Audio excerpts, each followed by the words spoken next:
What up? Zach Bradshaw, long back to talk some charts in the morning. Um, so in my last video, I was talking about how I wanted Bitcoin to go ahead and break up out of this so I could get rid of these triangles in here and declutter my chart a little bit. However, over the weekend on Saturday, while Carolina was beating Duke and the UFC fights were going on, I almost made another video to point out that I think that now that this is broken out above this triangle line and we've had one, two, three closes in here, I wouldn't be surprised if, especially over this weekend, if Bitcoin had come back down and tested the line of this triangle. And I mean, I could even see it doing, even from where it's at right now, doing a little bit of this action. Now, I'm not sure that's what's going to happen because it sure did get up here into this range pretty quickly. So, for example, this horizontal line and this horizontal line, as long as it's between these two here, I think it's on its way up. If it has I mean, you see it's already had a couple of closes in here that did go below that. But now that it's now that it's Monday and the professional traders are trading instead of just people who are trading on the weekends or overnight or people in other countries, whatever. Now that most of the money is awake, in like an hour and a half, um, I would expect that this range has to hold or it's going to break down here. So, I'm looking at a 12-hour chart, and if I brought this down lower, obviously there's all types of closes on either side of that line. But if we stick to a daily, or let's look at this daily real quick to see how it interacts with these lines. So you see the daily, on the other hand, is interesting. The daily still hasn't even closed in here. So now I might even rephrase or rethink what I was saying and say, until we get a close up in here, we're going to play out this area, which seems to make sense to me. And if it did this too long, then this would become a broadening wedge, which is more likely to break down. Well, I wonder if that's true, if it's like this. So I'll probably look at some trading stuff to see what all else is out there. And again, I'm really trying to get rid of, come on, let's just do that. I'm really trying to get rid of these triangles here, but as long as they're being respected and being played out, I'm going to keep them on my chart. Meanwhile, Ethereum has its rising wedge pattern that it came down and tested below. Didn't close below at all, but it came down and tested below. So both of these are respecting their former patterns before they continue their move. So while this was down in here, I was thinking, do I need to sell out of my Ethereum? Because if it continues to break down, the measure move off of this one is probably going to put us, I'm not sure this is the correct line, but the measure move down here is going to put us down here, between 1,000 and 1,100. And there could be some good buys in there. So I would have tried to sell. Probably would have sold once it broke through this level. If it had broke below both this trend line and this horizontal on this move, then that's probably would have been where I would have sold out, and I would have been break even on this because I was able to sell some up here.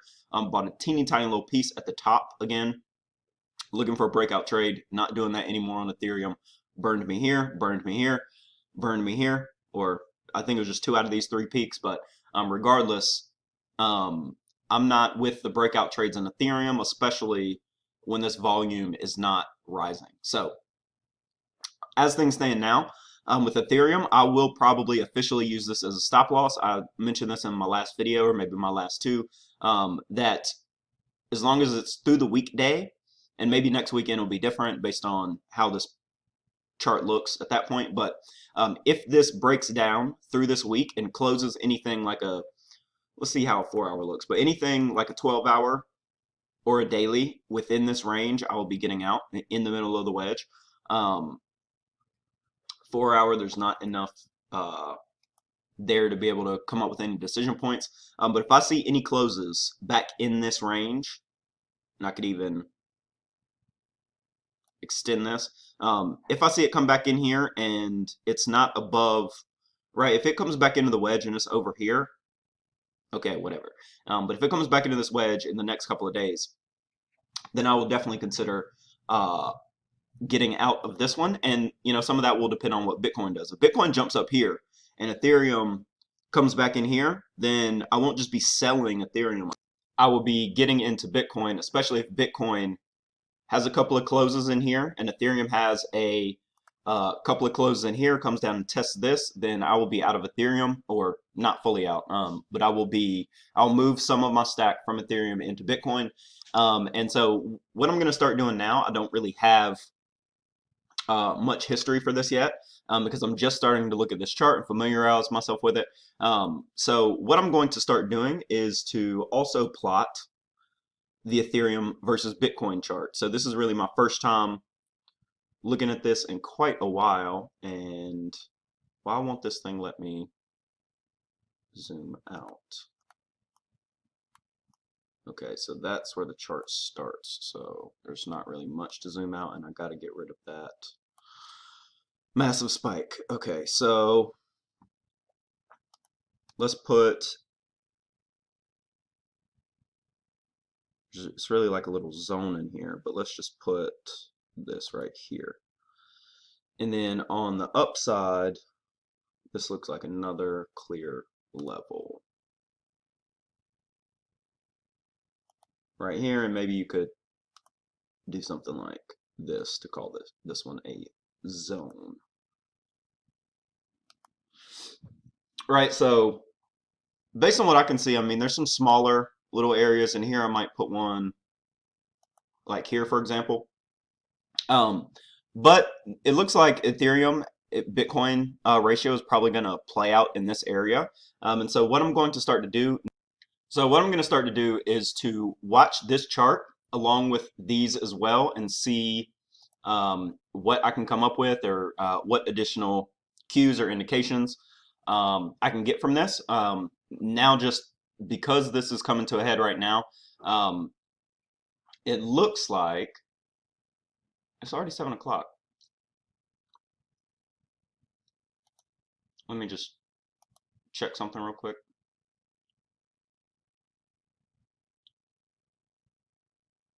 That's 7 o'clock. Oh, so is that already... Okay, so I guess that is today.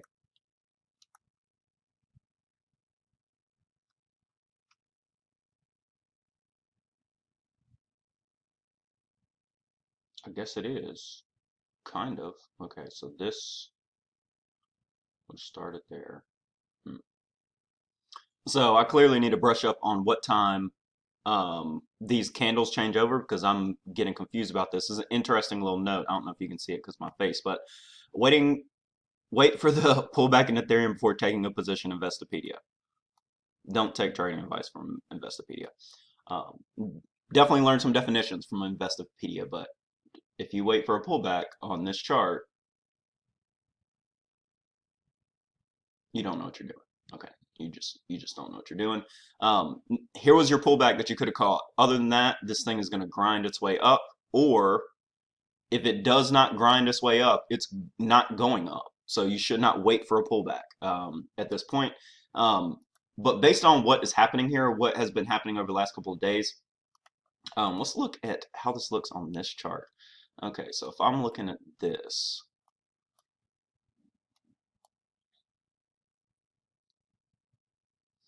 okay, so over the last couple of days, over the weekend, the the Ethereum gained more than Bitcoin, or Ethereum lost less than Bitcoin. It really looks kind of the opposite, or that is what is the case.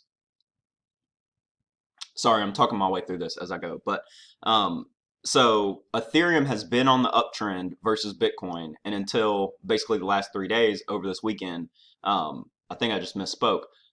Bitcoin has outperformed Ethereum. Ethereum was actually at the beginning of the weekend was up here at 17, like 1740 or something like that, and Bitcoin was down here at 38, like 5 or something. Let's go to a 12 hour, so I'm looking at the same thing.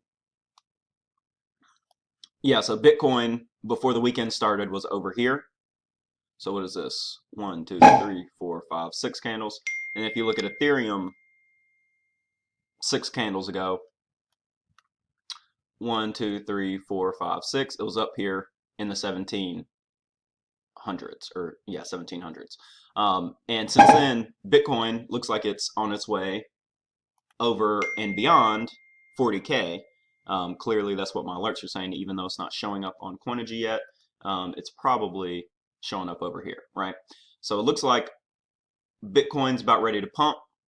About time for me to go ahead and wrap up this video so I don't make dumb decisions as I'm talking my way through it.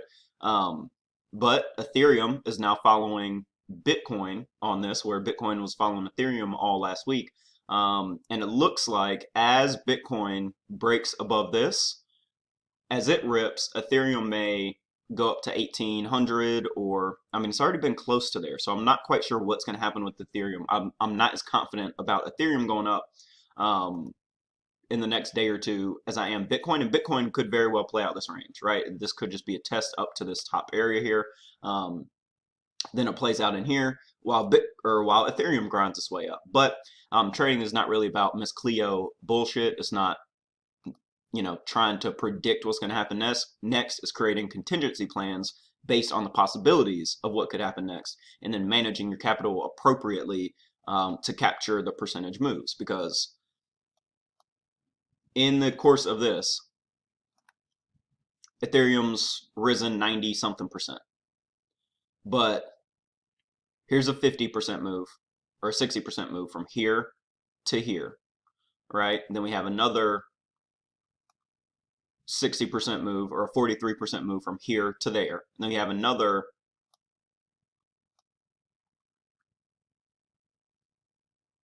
43% move from here to here, right? And even just this recent drop down, if you were able to buy this on the breakdown here, if you were to sell this line, buy this breakdown, then you would have already made another 12% off this last one. And obviously, I didn't even capture every single peak and valley in there.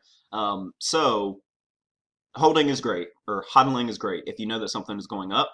But trading is even better, because instead of just one big 95%, you would have hit a 50%, then another 50%, and another 50%, and you know, 60, 40, 40. But that leads to a much higher percentage than just getting this one long trade, which, shoot, doubling up is pretty good too. So it's not, if you aren't good at getting in and out, just hold. But you need to be holding something, in my opinion, not like Ethereum on the long term. You need to hold something like Bitcoin that actually has a serious unique value proposition, is not likely just a scam.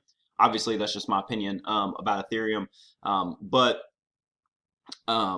when you're buying things that are going up over a long period of time, yes, it is true about what they say, the buy and hold investors make more money than traders, blah, blah, blah, blah. To a degree, that's true. But when people talk about that stat, I'm very curious about whether these are like anybody, whether they're just including people who are starting trading for the first time, make a couple of trades, lose some money, and get out, or whether they are actually talking about people who are known day traders, or, you know, follow different qualifications that will make them a day trader. And whether those people are actually continuing to trade while they're losing money, that doesn't make any sense to me. And on a 90% move, you can get several moves that are way larger than that individual move. I'm sure there's people who are able to play that right. And as things stand, I'm beginning to be able to start to play those things right as I sell some of these tops and then buy back within the range, sell highs on the tops, buy back within the range. There's a lot larger percentage here, or there's a lot more percentage to be gained here than just the 25, or what is this, 35% that is from, well, that wasn't really the range, let's say here. There's a lot more than just this 45%, right? Because there's this 45% just in one trade, right? Just in one trade. And there's a lot more if you're able to get out here, buy here, get out here, buy here, get out here, buy here, get out here, buy here, get out here. But you get it. You make more money. It is more difficult, and you subject yourself to more risk and even more trading fees, because the more fees that you, or the more trades that you make, the more fees you have to pay. However, this video is really about these playing out, and I'm watching a pump in the middle of this video. You see how this thing is just screamed up since I've been on this video, and I kind of want to sell this top a little bit. So I'm going to go ahead and get off of this video and then make my decisions. This is not trading advice. I'm not a financial advisor. Do not just try to look at my crappy trades and do whatever I'm doing. But if you do have some questions about this or about any of my former videos or anything else about trading or why I think Ethereum's a scam, go ahead and drop those comments on this video, whether they're on YouTube or Facebook or even on the blog post on playingmarkets.com. So let me know if you have any questions. Thanks for listening to me talk about this, and I'll see you in the next one. Peace.